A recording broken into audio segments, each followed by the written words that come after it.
एक बुजुर्ग माता जी थी, वृद्धावस्था आ गई और वृद्धावस्था में देखिए हाथ पैर काम नहीं करते, कुछ करने की स्थिति नहीं रह जाती। और जब हमारी कुछ करने की स्थिति नहीं रह जाती तो हम बेकार हो जाते, हम बेकार हो जाते कि अब ये कोई काम की नहीं है, इनको एक जगह बैठा दो, रोटी देना है, समय मिला तो दे दिया, नहीं मिला तो कोई बात नहीं।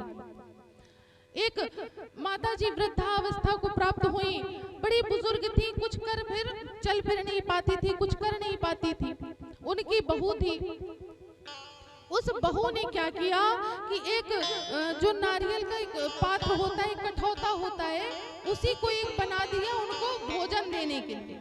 जिनकी सारी गृहस्थी बनाई हुई है उन्हीं को वो एक सड़ा टूटा फूटा एक बर्तन दे दिया भोजन के लिए। और जब बहू को समय मिलता तो दे देते और नहीं मिलता तो ना देती। लेकिन अब माता जी कुछ कर नहीं सकती थी तो बेचारी बैठी रहती। एक छोटा सा बालक था वही बहू का, वो ये सब देखता था। कुछ समय ऐसे ही वो देखते देखते व्यतीत हुआ और एक दिन अंततः माता जी ने प्राण छोड़ दिए। जब प्राण छोड़ दिए तो वो बहू उस जिसमें वो अपनी सास को भोजन देती थी उसको जाकर के फेंकने लगे कि अब इसका काम नहीं है, इसको जाकर के मैं फेंक देती। तभी उस बच्चे ने रोक लिया, कहने लगी माँ रुको, क्या हुआ बेटा? कहने लगा बेटा कि इसको क्यों आप फेंक रही हैं?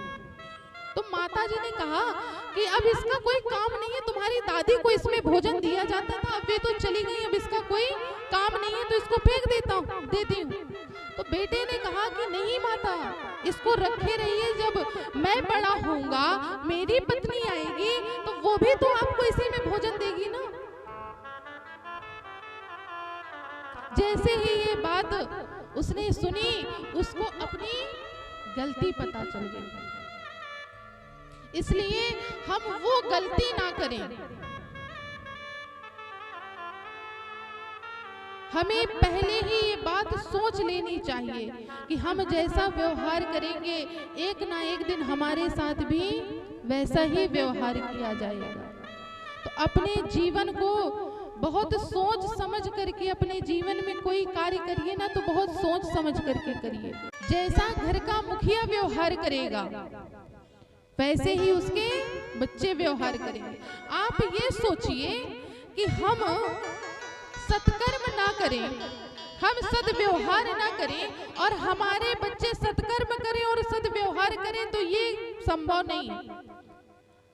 अगर उन्हें अच्छे मार्ग पर चलाना है कि हमारा बच्चा अच्छे मार्ग पर चले तो पहले शुरुआत स्वयं से करनी पड़ेगी। हम दूसरे को गाली दे रहे हैं, दूसरे को भला बुरा कह रहे हैं और बच्चे से ये उम्मीद करें कि हमारा बच्चा किसी से कोई गलत बात ना बोले, किसी से लड़ाई ना करे, सबके साथ अच्छा व्यवहार करे, तो ये संभव नहीं है। अगर आप चाहते हैं कि आपका बच्चा सही मार्ग पर जाए तो सबसे पहले आपको सही मार्ग पर चलना होगा। आप चाहते हैं कि जीवन में हमारा बच्चा हमारी सेवा करे तो पहले आपको आपके माता पिता की सेवा करनी पड़ेगी। आप जब अपने माता पिता की सेवा करेंगे वही बच्चा देखेगा और वही वो भी व्यवहार करेगा।